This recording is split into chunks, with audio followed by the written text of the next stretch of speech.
if I walk over there and sit next to Mr. Johnson and carry my phone, does Google know that I was sitting here and then I moved over there? You're welcome anytime, Judge. Yes or no? I genuinely don't know without knowing I'm what shocked you services. don't know. Do you or do you not collect identifiers like name, age, and address? Yes or no? If you're creating an account, yes, and using an account, yes. Device identifiers like IP address or IMEI? Depending on the situation, we could be collecting it, yes. Specific search histories when a person types something into a search bar? If you have search history turned on, yes.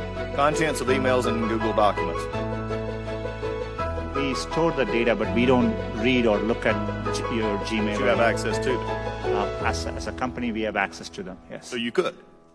Saying you don't or don't. I'm not asking do you or don't. I'm saying you could, though there is a possibility. We have clear established policies on how we would do that data. GPS signals, Wi-Fi signals, Bluetooth beacons.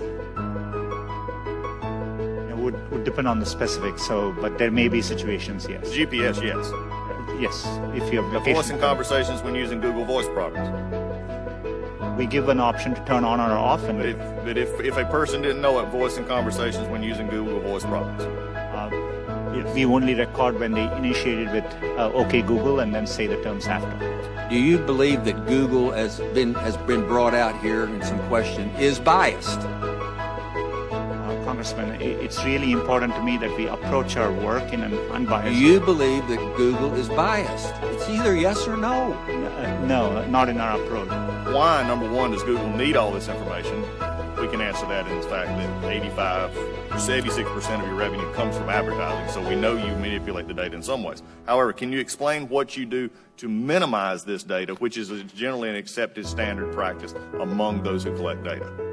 Our goal is, but we are providing, for example, if we are providing you a service like Gmail, which we have done for 15 years, that data, we need to store it for our users, so they expect us to. So we are trying hard to match users' expectations.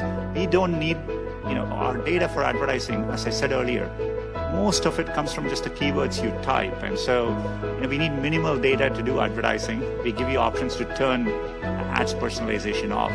We store most of the data we do today to help give users the experience they want. And that's what we're trying to do.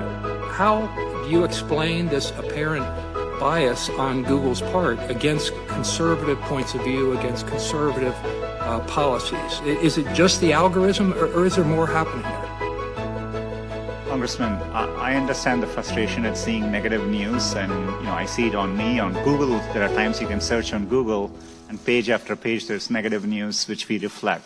But what is important here is we use a robust methodology to reflect what is being said about any given topic at any particular time. And we try to do it objectively using a set of rubrics. It is in our interest to make sure we reflect what's happening out there in the best objective manner possible.